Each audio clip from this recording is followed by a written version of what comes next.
국민의례를 하겠습니다. 국회에 대하여 경례.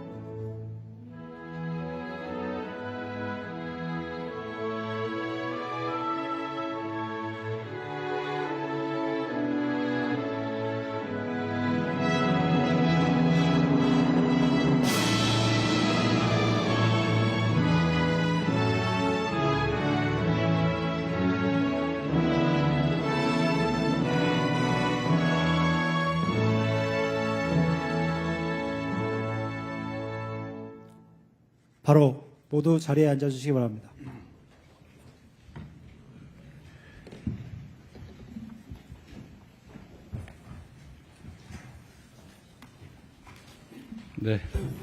네, 지금부터 제43차 수석보좌관회의를 시작하겠습니다.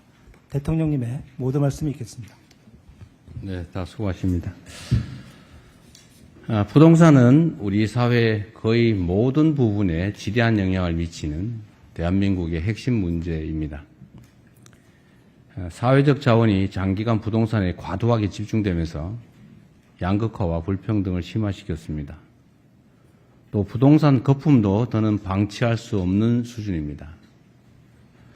우리 국민 여러분께서 다 아시는 것처럼 이 대한민국의 부동산 가격이 전 세계적으로 매우 높을 뿐만 아니라 지금 이런 상황이 계속 지속되면 어떤 특정 국가처럼 소위 잃어버린 20년, 잃어버린 30년 이런 현상이 우리 앞에 도래할 수도 있습니다.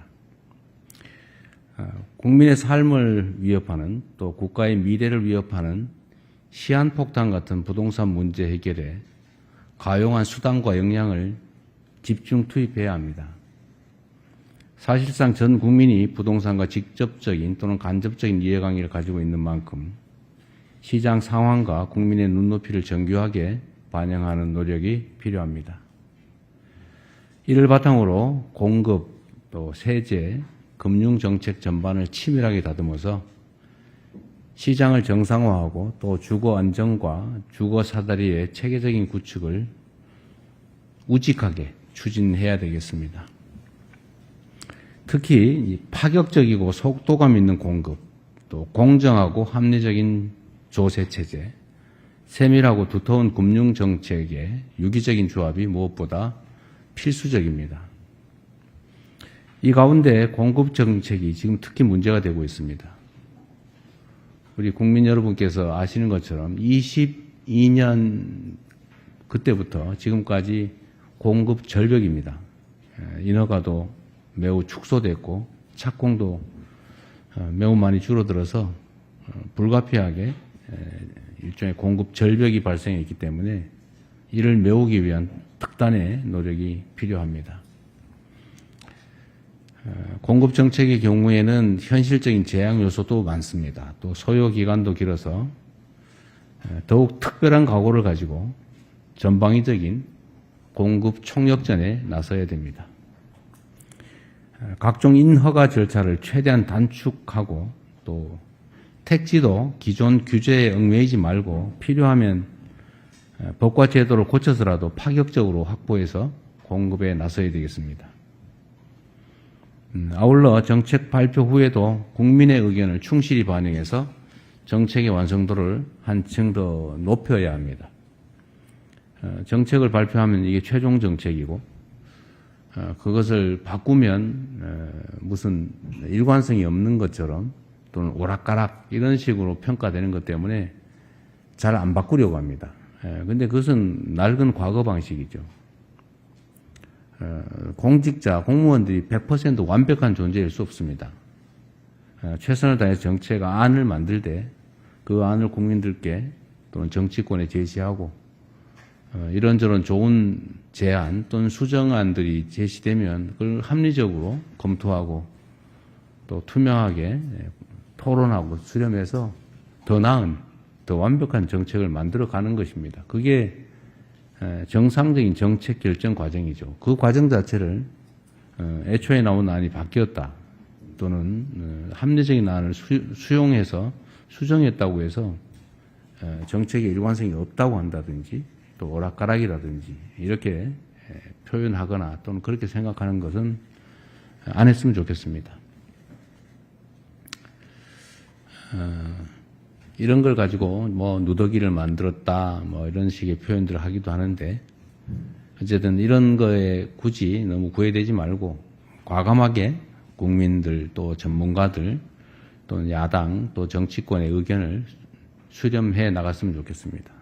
그래서 국민의 실제 삶에 맞도록 또 더욱 실질적인 또 실용적인 대책을 짜임새 있게 만들고 완성해 나갔으면 합니다.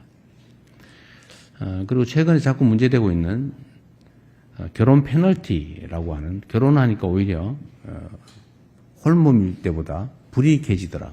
홀몸일 때는 남녀 따로따로 기회를 가졌는데 합치니까 줄어들더라. 이런 것은 불합리하죠. 이런 것도 각 영역에 있는 잘못된 점들을 다 찾아내서 불공정하다는 생각이 들지 않게 만들어주면 좋겠습니다. 행정 편의적인 공급자 중심 사고에서 벗어나 국민의 시각에서 정책을 끊임없이 개선하는 게 진짜 유능한 행정입니다. 국민들께서 보다 안정된 주거 환경을 누리고 누구나 내 집 마련의 꿈을 이루어갈 수 있도록 정부가 할 수 있는 최선의 노력을 집중하도록 하겠습니다. 우리 군의 전장 환경이 인공지능과 드론, 로봇을 중심으로 급변하고 있습니다. 방대한 정보를 실시간으로 분석하고 또 첨단 무기들이 대거 투입되는 미래전에 대비하려면 국방체계를 기술과 첨단 장비 중심으로 재편하는 전략이 필수적입니다. 특히 지속적인 저출생 때문에 현재 같은 인력 중심의 보병 중심의 비효율적인 군 구조를 유지하는 것은 가능하지도 않고 또 바람직하지도 않습니다. 선택적 모병제를 도입해서 우리 군을 첨단 장비와 기술 중심의 스마트 정예 강군으로 탈바꿈시키려는 국방개혁을 빠르고 빈틈없이 추진해야 합니다. 이 과정에서 중요한 것은 국방의 주역인 우리 청년들이 미래에 더 나은 삶을 계획할 수 있도록 제도를 재설계하는 것입니다. 군 경력이 좋은 일자리와 양질의 교육, 또 안정적 재산 형성의 밑거름이 될 수 있도록 정책을 촘촘하게 수립해 주면 좋겠습니다. 군 생활이 인생의 낭비 또는 손해라는 생각이 들지 않게 하는 게 우리 정부의 큰 책임이기도 합니다. 초급 간부들에 대한 처우 개선 역시 빠르고 과감하게 추진해 주기 바랍니다. 결국 국방도 사람이 하는 것입니다. 청년들이 군 복무를 보람있게 생각하고 또 군이 청년들의 사회 진출을 든든하게 뒷받침해 줄 때 진짜 강한 군대가 만들어집니다. 이에 필요한 재정적인 또 제도적인 지원 정책을 최선을 다해 발굴하고 또 조속히 시행해 주기 바랍니다. 최근 몇 년 동안에 스토킹, 교제폭력, 가정폭력 등 관계성 범죄 신고 사례가 계속 늘어나고 있습니다.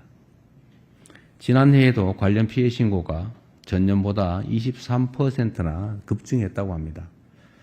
불법 창력물, 또 딥페이크 범죄 같은 디지털 성범죄의 경우에는 지난 5월 범정부 합동대응단 출범과 위장수사 제도 확대 등을 통해서 검거자가 대폭 늘어난 성과가 있기는 했습니다. 그렇긴 한데 사건 발생 자체는 지속적으로 증가하는 추세입니다.